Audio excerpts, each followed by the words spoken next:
అంటే మీ సర్వీస్లో తీసుకుంటే సెన్సేషనల్ కేసు అప్పట్లో ప్రత్యూష కేసు, సినీ నటి ప్రత్యూష కేసు, ఆ కేసును అసలు ఎందుకు పక్కదారి పట్టారండి? అసలు ఆ అమ్మాయి నిజంగా రేప్ జరిగింది, అసలు ఏం జరిగిందండి? పక్కదారి ఒక్కరు పట్టించలేదు, అనేక మంది అనేక తప్పులు దీంట్లో చేశారు, ఒక్కరని కాదు. మునుస్వామి అనే అతను అసలు ఆ రోజు డ్యూటీలోనే లేడు. పోస్ట్ మార్టం చేసిన అతను ఒక జూనియర్ డాక్టర్. అతను అప్పటికి సర్వీస్లో జాయిన్ అయ్యి కేవలం 3 నెలలు మాత్రమే అయింది. ఇంకొక సీనియర్ డాక్టర్ ఒక అతను ఒక మర్డర్ కేసు చేయడానికి పోయినాడు. ఆ రోజు మొత్తం 5 కేసులు వచ్చినాయి, ఇది లాస్ట్ కేసు. దీంట్లో వాళ్ళు చేస్తూ ఉంటే ఈ మునుస్వామి ఇంక 2 డాక్టర్లు ఇంకెక్కడికో పోయింది. ఆ దారిని పోతూ ఒక సినీ యాక్ట్రెస్ బాడీ ఉందంటే చూడ్డానికి పోయినారు. తర్వాత ఈ శవ పరీక్షలో జూనియర్ డాక్టర్ చేసినప్పుడు ఆఖరి కాలం ఏంటంటే పాయిజనింగ్ కేసులో మేము లోపల ఉన్నటువంటి అవయవాలను ఫారెన్సిక్ సైన్స్ ల్యాబొరేటరీలో కెమికల్ అనాలిసిస్ రసాయనిక పరిశోధన కోసం పెడతాం. అవి పెట్టినప్పుడు కాలం అంటే కాజ్ ఆఫ్ డెత్, మరణం ఎందుకు జరిగింది అనేది ఖాళీగా పెడతాం అది వచ్చేంతవరకు. దీంట్లో ఈయన అనుకోకుండా ఇష్టం వచ్చినట్టు టైప్ చేయించాడు, తనకు తెలియదు. అసలు రిపోర్ట్లో ఏముంది కూడా అతను చూసుకోలేదు. ఎందుకు అలా చేయాలి? మీరు పర్మిషన్ ఇస్తే నేను మీకు చూపిస్తాను. అది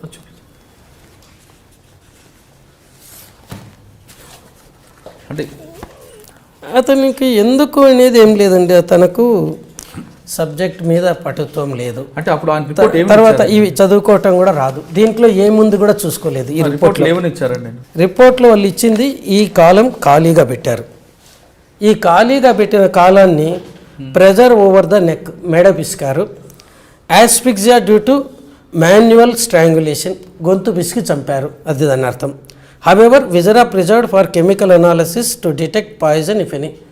అయితే లోపల ఆర్గాన్స్, బాడీ శవ ఆర్గాన్స్ రసాయనిక పరిశీలన కోసం పెట్టాము. Semen collected from vagina for grouping and DNA finger printing అని రాశాడు. అక్కడ ఉండేది సెమెనా వెజైనల్ సెక్రెషన్స్ అని ఎవరు చెప్పలేరు, అది ల్యాబొరేటరీలో పరిశోధన చేస్తే కానీ చెప్పలేరు. అటువంటిది ఇది రాశాడు ఈయన.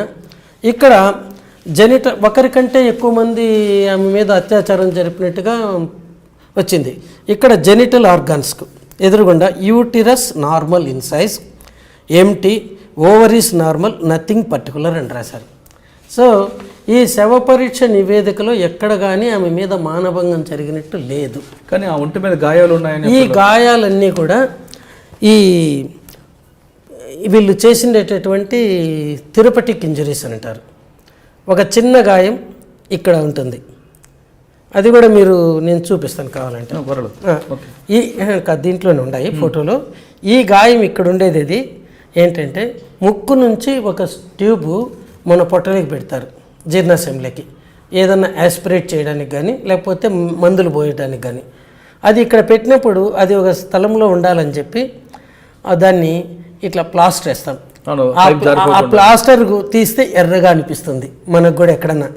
ఆ ఎరుపుదనాన్ని ఈ జూనియర్ డాక్టర్ రాసినప్పుడు ఏమి రాయాలో కూడా ఆయనకు తెలియకుండా 1.5 into 2.5 సెంటీమీటర్స్ అబ్రేజన్ అని రాసినాడు. అబ్రేజన్ అంటే స్కిన్, చర్మ పైపర్ గోక్కుపోవటం, కేవలం రెడ్గా ఉండేదాన్ని. ఇంకోటి ఇంట్యుబేషన్ అంటారు, అంటే ఇక్కడ ఒక ట్యూబ్ను మన శ్వాసనాళంలోకి పంపుతారు గాలి పోవడానికి. దాన్ని ఇక్కడ ఉంచాలంటే దాని చుట్టూ ప్లాస్టర్ చుట్టి ఇట్లా తీసుకొని వచ్చి ఇక్కడ అంటిస్తారు ప్లాస్టర్ను. అంటే ఒక పక్కన తీసుకొని వచ్చి ఇట్లా పెట్టినప్పుడు చిన్న డాట్స్గా ఒక గీతలాగా పడింది, అది కూడా ఇంటరప్టెడ్. దాన్ని ఒక ఇంజరీగా తను 5 సెంటీమీటర్స్ విలువ అది రాసినాడు పెద్దగా. రెండోది 4 సెంటీమీటర్స్ పొడవుతో అది ఉంది నెస్ గాయం. అంటే పొట్ట మీద కూడా గాయాలు ఉన్నాయి. ఇంకా చెప్తాను ఇది కూడా. ఇంకా ఒకటేమో జిగులార్ వీన్ అని, అంటే ఇది మెదడు నుంచి తల నుంచి శుభ్రం చేయడానికి రక్తాన్ని గుండెకు కుడివైపుకు తీసుకొని వస్తుంది, చెడు రక్తాన్ని. దాన్ని జిగులార్ వీన్ అంటారు. ఆ వీన్ ద్వారా వీళ్ళు పైప్ పంపాలనుకున్నారు, దాన్ని వీనస్ లైనింగ్ అంటారు, సెంట్రల్ వీనస్ లైనింగ్ అని. దానికోసం ఏం చేస్తారంటే ఇక్కడ ఒక చిన్న ఘాటు పెడతారు, 1 సెంటీమీటర్ పొడవు. అది పెట్టి ఆ వీన్ తీసి దాంట్లోకి ఈ నీడిల్ గుచ్చుతారు మనకు మామూలుగా ఇక్కడ చేసేటివి. అప్పటికే ఆమెకు మొత్తం కొద్ది తెలివి తప్పి ఇవన్నీ కూడా ప్రెజర్ తగ్గిపోవడంతో ఈ పని చేశారు. మామూలుగా అయితే ఆసుపత్రులు ఇక్కడ వస్తారో లేకపోతే ఇక్కడికి వస్తుంటారు. అది ఇక్కడ వీళ్ళు సెంట్రల్ వీనస్ లైనింగ్ అని ఇది చేశారు. అది చేసేటప్పుడు జుగులార్ వీన్ పక్కనే కెరోటిడ్ ఆర్టరీ ధమని, అది మెదడుకు తలకు మంచి రక్తాన్ని సప్లై చేస్తుంది. అది కానీ పొరపాటున కానీ దెబ్బ తగిలితే మనిషి వెంటనే చనిపోతారు, అంటే ఇంకా మెడికల్ నెగ్లిజెన్స్ కింద. దాన్ని పక్కకు నెట్టడానికి ఇలా వేలుతో అన్నాడు. ఇది రెడ్గా అయింది. ఈ రెండింటిని అబ్రేజన్స్ అన్నారు. తర్వాత ఇక్కడి నుంచి పోయిన ఈ ట్యూబ్ను ఇక్కడ పెట్టారు. పెట్టిన తర్వాత ఇది ఇట్లా పొజిషన్లో ఉండాలి కదా, 2 కుట్లు వేశారు. జస్ట్ ఇలా అంతే, మామూలుగా ఇట్లా వేసినట్టు దారంతో ఇట్లా కట్టేయడానికి. ఆ రెండింటినీ కూడా ఈయన అబ్రేజన్స్ అనుకున్నాడు. సో ఇక్కడ అయింది ఇదొకటి, ఇవి రెండు 6 అయినాయి. ఇంకా ఇక్కడ డ్రెస్సింగ్ పెడతారు. డ్రెస్సింగ్ పెట్టిన తర్వాత ఒక ప్లస్ లాగా టేప్ వేస్తారు. ఇక్కడ పోయిన టేపు ఇటు సైడ్ది ఈ కాలర్ బోన్ దీని మీద వెళ్ళింది.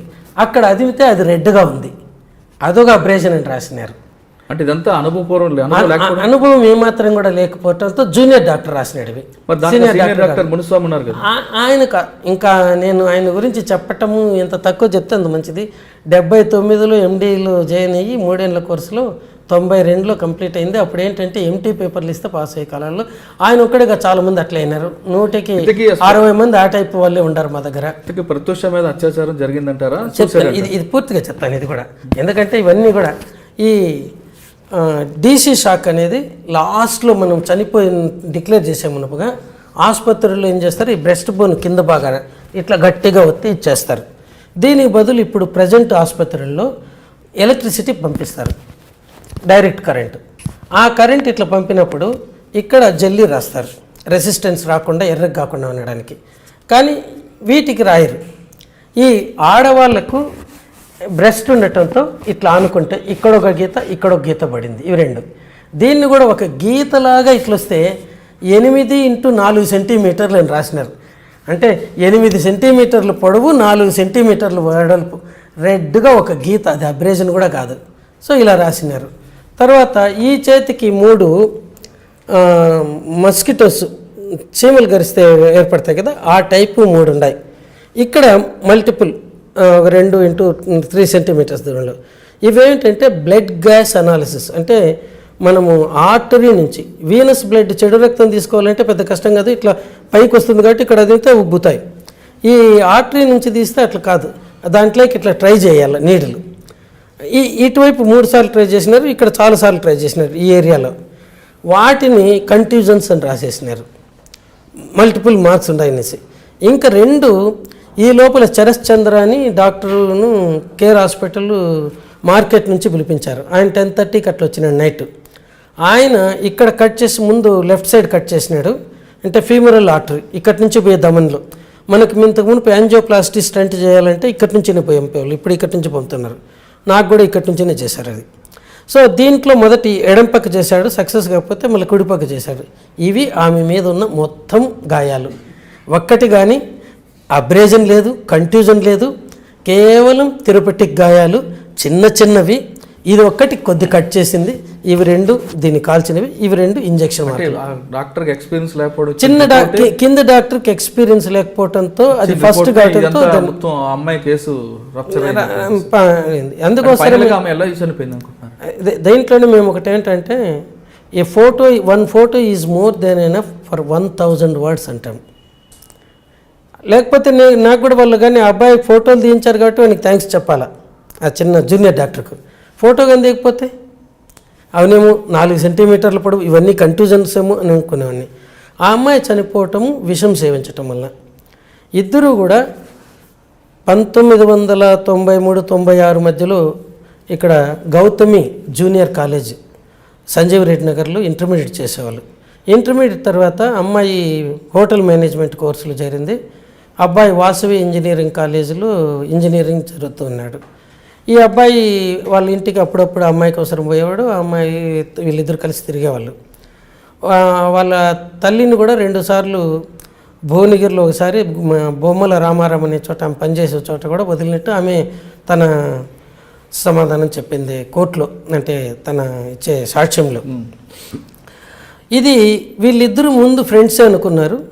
ఒక 9 నెలలు సుమారు 9 నెలల ముందు వీళ్ళిద్దరి మధ్యలో ఏదో నడుస్తూ ఉంది అనే అనుమానం తల్లికి జరిగితే ఆమె నిలదీసి అడిగితే అమ్మాయి అవును ఆ అబ్బాయిని ప్రేమిస్తున్నాను, ఆ అబ్బాయిని పెళ్లి చేసుకుంటానంటే 1 నెల రోజులు చెప్పి చూసింది. వద్దమ్మా నువ్వు నీ ఇప్పుడిప్పుడే పైకి వస్తున్నావు, కెరీర్ పాడు చేసుకోకు అనేసి. తర్వాత వాళ్ళ మేనమామ కూడా, అంటే ఈ ప్రత్యూష వాళ్ళ అన్న ఆయన కూడా చెప్పినాడు, ముందు వాళ్ళ తల్లిదండ్రులతో మాట్లాడండి అని.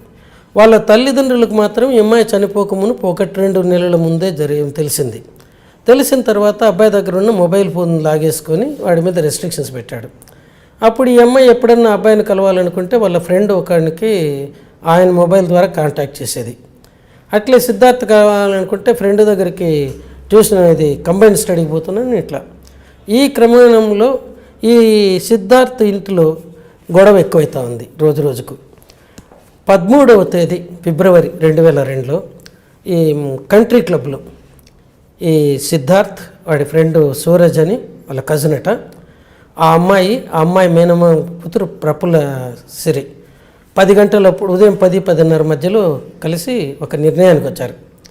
ఇప్పుడు ఈ అబ్బాయి ఇంట్లో చాలా తీవ్రంగా ఈ మనస్పర్ధలు ఉన్నాయి కాబట్టి వీళ్ళిద్దరూ ఒకరితో ఒకరు మాట్లాడుకోవడానికి కానీ ప్రయత్నం చేయకూడదు, ఈవెన్ ఫోన్లో కూడా దూరంగా ఉండాలా.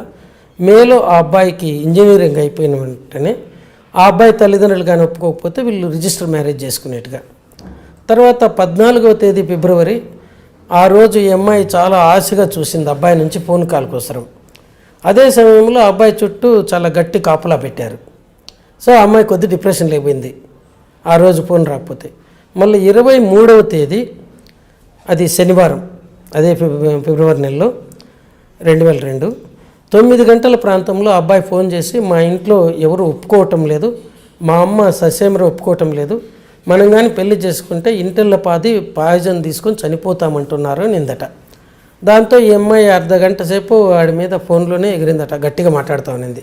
మాట్లాడుతూ ఉంటే తల్లి అడిగితే ఏంటంటే ఇదట వాళ్ళ ఇంట్లో ఒప్పుకోవటం లేదట, అది ఇది అంటే కూల్ డౌన్ కొద్ది టైం ఇవ్వు వాళ్ళు కూడా సర్దుకోవడానికి, ఇప్పుడిప్పుడే కదా తెలిసింది నీ తల్లి చెప్పింది.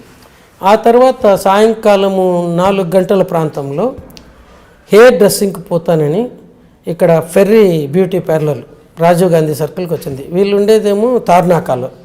ఆ మరుసటి రోజు ఆదివారం రోజు ఈమె బెంగళూరు పోవాల్సి ఉన్నింది ఒక సినిమా షూటింగ్ కోసం. అది ఫస్ట్ సినిమా ఆఫర్ అట కన్నడ మూవీలో. దానికి పోవాలనేసి అక్కడి నుంచి ఇదే పనికి ఇక్కడికి వచ్చిన తర్వాత సిద్ధార్థ్ ఫ్రెండ్ ఫోన్ చేసి సిద్ధార్థ్ని చెప్పండి మేము ఇక్కడ ఉన్నామనేసి ఈమె ఇది వచ్చేప్పటికి మళ్ళీ డ్రెస్సింగ్ ఉంటే ఈ లోపల 5:30కి ఆ అబ్బాయి వచ్చినాడు కారుతో. ఆ హార్న్ విని ప్రఫుల్ల సిరి కిందికి దిగొచ్చింది. ఈ అమ్మాయికి 6 గంటల ప్రాంతంలో ఈ హెయిర్ డ్రెస్సింగ్ అయిపోతే దిగొస్తే ఆ అబ్బాయిని చూస్తామనంటే ఈ అమ్మాయి ఏడవటం మొదలుపెట్టింది. అమ్మాయిని చూసి అబ్బాయి ఏడవటం మొదలుపెట్టారు రోడ్డు మీద. దారింటి పోయేవాళ్ళు వీళ్ళ వెంట చూస్తామంటే ఈ ప్రఫుల్ల సిరి వాళ్ళ మేనమామ కూతురు ఈ అమ్మాయి కొద్దిగా ఎంబరేసింగ్ ఎక్కడన్నా కూర్చొని మాట్లాడుకుందాం రండి అంటే అప్పుడు ఈ అబ్బాయి నా కారులో కూర్చొని మాట్లాడుకుందాం అన్నాడు. ఈ అమ్మాయి నేను సిద్ధార్థ్ పోయి అట్టే తిరుగు వస్తాం మేమిద్దరమే సపరేట్గా మాట్లాడుకుంటాం, నువ్వు ఇక్కడన్నా ఉండు లేకపోతే ఇంటికన్నా వెళ్ళిపో అని చెప్పిందట. చెప్పి అలా వెళ్ళిన తర్వాత 6:30 మధ్యలో అంటే 6:35 అని రాసినారు పోలీసులు దాంట్లో రిపోర్ట్లో జడ్జిమెంట్లో. ఈ అమ్మాయికి తేజ ఆఫీస్ నుంచి ఆనంద్ అని వాళ్ళ కో డైరెక్టర్ ఫోన్ చేసి నీకు జయం ఫిల్మ్లో లీడ్ రోల్ సెలెక్ట్ చేసుకున్నాము రమ్మని చెప్పాడట. అది వెంటనే వాళ్ళ అమ్మకి చెప్పింది. వాళ్ళమ్మ ఇన్ టర్న్ ఈ అమ్మాయి ఫ్రెండ్స్కి అందరికీ చెప్తే వాళ్ళు ఈ అమ్మాయిని కాంటాక్ట్ చేస్తూ ఉన్నారు. అందుకే కోర్టులోనే ఉంది. ఈ అమ్మాయి ఫోన్ కంటిన్యూస్గా మోగుతూనే ఉన్నింది, అది కోర్టు మెయిన్గా రావటం. తర్వాత 7 గంటలకు ప్రాంతంలో ఈ అమ్మాయికి ప్రఫుల్ల సిరికి ఫోన్ చేసి నువ్వు మేము తేజ ఆఫీస్కి పోయి సంతకం పెట్టేసి వస్తాము, నువ్వు పంజగుట్ట దగ్గర ఉండు, తిరిగిపోయేటప్పుడు పికప్ చేసుకొని పోతామన్నారు. పంజగుట్ట దగ్గర ఈమె 8:30 వరకు వెయిట్ చేసి ఇంక వీళ్ళు రాకపోతే ఒక బస్సులో ఇక్కడ సికింద్రాబాద్ రైల్వే స్టేషన్ దగ్గర పోయి అక్కడి నుంచి తార్నాకాకు ఇంకో బస్సుకు పోతే నైట్ 10-10:30 మధ్యలోకి చేరింది. చేరితే అప్పుడు ఉస్మానియా యూనివర్సిటీ నుంచి ఒక హెడ్ కానిస్టేబుల్ అక్కడికి వచ్చి ఈ అమ్మాయిని అడిగారు, ఇక్కడ ఒక అమ్మాయి పాయిజన్ తీసుకొని కేర్ హాస్పిటల్లో చేరిందట, నీకు తెలుసా అంటే తెలియదు, లేదు అని చెప్పిందట అమ్మాయి.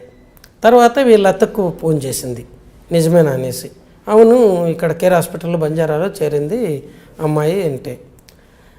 ఇది ఈ విషయం ఇక్కడ అంటే ఉస్మానియా యూనివర్సిటీ పోలీసులకు ఇద్దరు పోయి కూడా వాళ్ళు ఇది ఈ విషయం పక్కదారిని పడతామంటే మాకు ఇన్ఫర్మేషన్ ఇచ్చినారని కూడా చెప్పలేదు. ఈ లోపల ఇక్కడ హాస్పిటల్కు వీళ్ళు చేరింది 7:30, 7:15 ఒకసారి ఈ అమ్మాయి అంటే ప్రత్యూష తల్లి ఏమైనా అడిగింది, ఏమ్మా ఇంకా రాలేదంటే, తేజ ఆఫీసుకు పోయి సంతకం పెట్టి వస్తాము అగ్రిమెంట్లోన, నాతో పాటు సిద్ధార్థ్ ఉన్నాడు అని చెప్పిందట. మళ్ళీ ఈమెకు వీళ్ళు 7:30, 8 మధ్యలో వీళ్ళ ఫ్రెండ్స్కి ఫోన్లు చేసి బాగా చదవండి అది ఇది చెప్పిన తర్వాత పోతుంటే, ఏం రేపు ఇట్లా మాట్లాడుతున్నారంటే, ఏం లేదులే మీరు కేర్ బంజారా హాస్పిటల్కి రండి తెలుస్తుంది అన్నారు. అక్కడ 7:30, 8 మధ్యలో చేరితే కమలాకర్ రావు అనుకుంటాను ఆయన పేరు, వాళ్ళ ఆర్ఎంఓ చూసినాడు. చూసి వీళ్ళను వార్డ్ బాయ్ ఈ అమ్మాయిని వీల్ చైర్లో తీసుకొని పోతూ ఉన్నాడు. దిగుతూ ఉన్నట్టు ఈ అమ్మాయి వాంతి చేసుకునింది. అది ఒక ఈనాడు విలేకరి కూడా చూసినాడు, అతను కూడా చెప్పినాడు, సార్ నేను కూడా చూసినాను కానీ ప్రత్యూషలాగా ఉంది అనుకున్నాను కానీ ప్రత్యూష అనుకోలేదు అని. ఇది జరిగింది.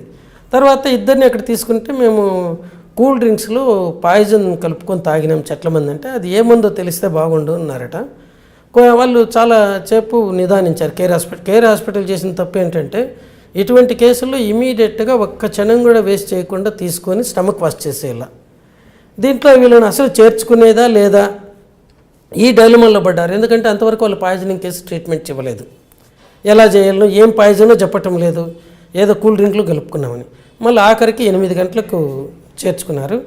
8 నుంచి 8:20 మధ్యలో 3 పోలీస్ స్టేషన్లో ఫోన్ చేసినారు. మొదట బంజారా హిల్స్ పోలీస్ స్టేషన్కి ఫోన్ చేసినారు. చేస్తే వాళ్ళు మీ ఆసుపత్రి పంజగుట్ట పోలీస్ స్టేషన్ పరిధిలో ఉంది, వాళ్ళని కాంటాక్ట్ చేయమన్నారు. పంజగుట్టకు చేస్తే మీరు ఉస్మానియా యూనివర్సిటీ కాంటాక్ట్ చేయమన్నారు ఈ అమ్మాయిని గురించి. ఉస్మానియా యూనివర్సిటీకి చేస్తే మీరు చెప్తా ఉండేది బార్డర్ ఏరియా, అది ఉప్పల్ కింద వస్తుందో తార్నాక ఉస్మానియాకి వస్తుందో తేల్చుకొని వాళ్ళకి చేయండి అన్నారు. అది వాళ్ళు స్పందించిన విధానం ఇక్కడ పోలీసుల గురించి చెప్పాలంటే. తర్వాత 10:30కి వీళ్ళు పోయిన తీసుకుని కూడా నైట్ 2 గంటలప్పుడు ఒక కార్ డ్రైవర్ను సుమో మోటార్తో ఈ 3 పోలీస్ స్టేషన్లకు అడ్రస్ చేసిన ఇంటిమేషన్స్ ఎమ్మెల్సీ ఇంటిమేషన్స్ పంపినారు. బంజారా హిల్స్ వాళ్ళేమో అబ్బాయి తీసుకొని ఏఎస్ఐ వచ్చి అమ్మాయి మాట్లాడేట్టుగా లేదు, అబ్బాయి అంతవరకు ట్రీట్మెంట్ స్టార్ట్ అయిందా? ట్రీట్మెంట్ జరుగుతూనే ఉంది. అంటే ఇక్కడ ఒకటి అంటే పోలీసులది కూడా ఒకటి కవర్ కావాలి కదా, ఎంత నిర్లక్ష్యం అంటే ఇంత ఇష్యూ కావడానికి ఏంటనేది. ఇక్కడ పోతే వాళ్ళు బంజారా హిల్స్లో అబ్బాయిది చూసి నోట్లోన ముక్కులోన గొట్టాలు ఉన్నాయి, మాట్లాడే పరిస్థితుల్లో లేడు అని రాసుకొని పోయినాడు. అమ్మాయి కూడా పక్కన ఉందంటే వాళ్ళు తిట్టుకున్నారట, మా ఇద్దరు పాడు చేస్తారనేసి. తర్వాత పంజగుట్ట వాళ్ళు ఇద్దరు తీసుకోలేదు. ఉస్మానియా యూనివర్సిటీకి పోతే వాళ్ళు తిట్టి పంపినారట, మీకు పని పాట లేదు, మా ఏరియాలో ఎవరు పాయిజన్ తీసుకోలేదని. వీడు మళ్ళీ 4 గంటలకు తిరిగి వచ్చినారు. మరుసటి రోజు 11 గంటలకు ఈ ఆర్ఎం ఎవరైతే అంత మునుపు రోజు చూసినాడో తనే స్వయంగా సిసిఎస్కు సెంట్రల్ క్రైమ్ స్టేషన్కి పోయినాడు. అక్కడుండే ఆఫీసర్ని కలిసి, సార్ అమ్మాయి కండిషన్ క్రిటికల్గా ఉంది, ఇంతవరకు ఎవ్వరూ రాలేదు ఆ అమ్మాయి గురించి, ఎప్పుడు చనిపోతుందో తెలియదు, అలా క్రిటికల్గా ఉందంటే అక్కడ ఉండే పోలీస్ ఆఫీసరు వాళ్ళు ఎక్కడ పాయిజన్ తీసుకున్నారో తెలుసుకొని ఆ పోలీస్ స్టేషన్కి చెప్పండి అన్నారట. ఇది జరిగింది. ఇంకా ఆయన ఏం చేయాలో తెలియదు. ఈ లోపల ఆయనతో మాట్లాడుతూ ఉన్నప్పుడే ఈ అమ్మాయి చనిపోయిందని ఫోన్ వచ్చింది 11:45కు. అప్పుడు వస్తే ఇంకేముంది, ఆ అమ్మాయికి సంబంధించిన వాళ్ళు ఉస్మానియా యూనివర్సిటీ పోలీస్ స్టేషన్కి పోయి అక్కడ కంప్లైంట్ ఇవ్వనండి, వాళ్ళు వచ్చి బాడీ హ్యాండ్ ఓవర్ చేసుకుంటారని. అంటే వాళ్ళు వచ్చి బాడీ హ్యాండ్ ఓవర్ చేసుకునేంతవరకు ఇక్కడ ఆసుపత్రిలో శవాన్ని పెట్టుకోవాలా, ఇది ఆయన ఇచ్చిండేది. తర్వాత ఈయన ఆర్ఎంఓ మళ్ళీ ఇక్కడికి వచ్చి తల పట్టుకొని విచారంగా కూర్చోంటే అప్పుడు సంగీతారెడ్డిని వాళ్ళ దగ్గర రిసెప్షనిస్ట్గా పనిచేసిపోయింది ఒక అమ్మాయి. వాళ్ళ ఫాదర్ విఠల్ రెడ్డిని డిఎస్పీగా ఉన్నాడు, ఇప్పుడు నోమోర్. ఆ అమ్మాయి తన ఫాదర్ ఫ్రెండ్ జగన్నాథరావు అని ఒక అడిషనల్ ఎస్పీ ఆయనకు ఫోన్ చేసింది, సార్ ఇట్లా ఉంది ప్రాబ్లం అంటే ఆయన పంజగుట్ట పోలీసులకు ఫోన్ చేస్తే వాళ్ళు వచ్చి వాళ్ళ దగ్గర నుంచి రిక్విజిషన్ తీసుకొని కేసు రిజిస్టర్ చేసుకొని శవాన్ని తీసుకెళ్ళి ఇక్కడ నిమ్స్లో పెట్టారు. ఇది కేసు దీంట్లో జరిగింది. పోలీసులు దీని గురించే కోర్టు జడ్జిమెంట్లో it is the supine indifferent attitude of the police అన్నారు. ఇది ఇక్కడ జరిగింది. ఇంకా ఈ బట్టలది ఒకటి ఉంది దీంట్లో. ఈ తల్లికి ఎప్పుడైతే వీళ్ళు ఈ అమ్మాయి ఇచ్చిన అడ్రస్ ప్రకారమే ఈ అమ్మాయిని ఐసీసీయూలో చేర్చారు, ఇంటెన్సివ్ కొరోనరీ కేర్ యూనిట్లో. అబ్బాయినేమో అక్యూట్ మెడికల్ కేర్ యూనిట్లో చేర్చారు. మళ్ళీ 10:30 తర్వాత అబ్బాయిని కూడా ఐసీసీయూలోకే చేర్చారు. అంటే ఈ అబ్బాయి పెద్ద గొడవ చేస్తున్నట్టు, నేను నా ఫ్రెండ్ దగ్గరనే ఉండాలనేసి ఇంకా వాడి బాధ తట్టుకోలేక అక్కడికి చేర్చినారు. ఇద్దరు కూడా ఐసీసీయూలోని ట్రీట్మెంట్ తీసుకుంటూ ఉన్నారు. ఈ తల్లికి ఫోన్ చేసినప్పుడు 8 నుండి 8:20 మధ్యలో ఒక సపరేట్ డ్రెస్ తీసుకురండి అన్నారు. ఈ డ్రెస్ కూడా మేము అమ్మాయి దాంట్లో యూరిన్, మూత్రము, తర్వాత ఇవన్నీ పోయింది, కొద్ది టైట్గా ఉంటే కట్ చేసి తీసేసాము, మీరు అమ్మాయికి వేయడానికి వేరే డ్రెస్ తీసుకొట్టమని. అది డ్రెస్ విషయంలో. తర్వాత ఈ అమ్మాయి మూర్చలేకపోయిన తర్వాత మళ్ళీ రివైవ్ చేసినారు, ఇవన్నీ ట్రై చేస్తున్నారు. ఈ లోపల వీళ్ళకు ఈ ఆర్టీరియల్ లైనింగ్ ఇవ్వటం రాదు. చరస్ చంద్ర అని ఇంకో డాక్టర్, ఆయన పల్మనాలజిస్ట్, కేర్ హాస్పిటల్ బంజారా ఇది మార్కెట్ దగ్గర ఉంటాడు. అతన్ని పిలిపిస్తే ఈయన ఇది పెట్టాడు. ఇది జరిగింది. మళ్ళీ నెక్స్ట్ డే ఆ అమ్మాయి 11:45 చనిపోయింది. అంటే 14 గంటల 45 నిమిషాలు ఆసుపత్రిలో బ్రతికుంది. ఇవి జరిగింది. ఈ తల్లి కూడా ఒక స్టేట్మెంట్ 13వ తేదీ మార్చి 2002లో మీడియాకి ఇచ్చింది. నేను పోయిన వెంటనే వాళ్ళు నన్ను రానివ్వలేదు, ఒక అర్ధగంట టైం తీసుకొని మళ్ళీ రానిచ్చారు. అప్పుడు నేను వెళ్తే 7 మంది డాక్టర్లు అమ్మాయి చుట్టూ ఉన్నారు. వాళ్ళలో ఒక డాక్టర్ హౌ ఆర్ యూ అంటే ఐఎమ్ ఓకే సార్ అనింది అనేసి. ఇది ఒక విలేకరి నిజంగా అనిందంటే ఈ కన్నతల్లి అబద్ధం చెప్తుందామా అనుకుంటామని సిగతమించింది. సో ఇక్కడ రేప్ చేసి గొంతు బిసికి చంపేస్తే తల్లి వచ్చిందని మళ్ళీ మెలుకులోకి వస్తుంది అనేసి ఇది ఇక్కడ జరిగింది. తర్వాత అమ్మాయి ఎందుకు చనిపోయింది, అబ్బాయి ఎందుకు చనిపోలేదు అనేది, ఇది మన శరీరం యొక్క కండరాలను బట్టి ఉంటుంది, ఎంత పెద్దగా ఉండేది. అబ్బాయిల్లో ఫ్యాట్ తక్కువ, కండరాలు ఎక్కువ ఉంటాయి. So per unit gram of టిష్యూకి పాయిజన్ పోయేది తగ్గుతుంది ఒకే మోతాదులో తీసుకుంటే. అమ్మాయిల్లో ఫ్యాట్ ఎక్కువగా ఉంటుంది, ఫ్యాట్కి పాయిజన్ పోదు, కండరాలకు మాత్రమే. అందులోనే వాళ్ళు కాస్త లీన్గా ఉంటారు. ఈ అమ్మాయి అందులో సినిమాలు యాక్ట్ చేస్తుంది కాబట్టి she has to maintain her size. దీనివల్ల ఇక్కడ పోతుంది. తర్వాత నేను అనాలిసిస్లో రిపోర్ట్ వీళ్ళని అడిగిన, నేను కన్వీనర్గా ఉన్నాను కమిటీలో. నాకు క్వాలిటేటివ్ కాదు క్వాంటిటేటివ్, క్వాలిటేటివ్ అంటే ఏం తీసుకున్నారని అట్లా కాదు, ఒక 100 గ్రాముల టిష్యూకు ఎంత పాయిజన్ ఉందో కావాలనేసి.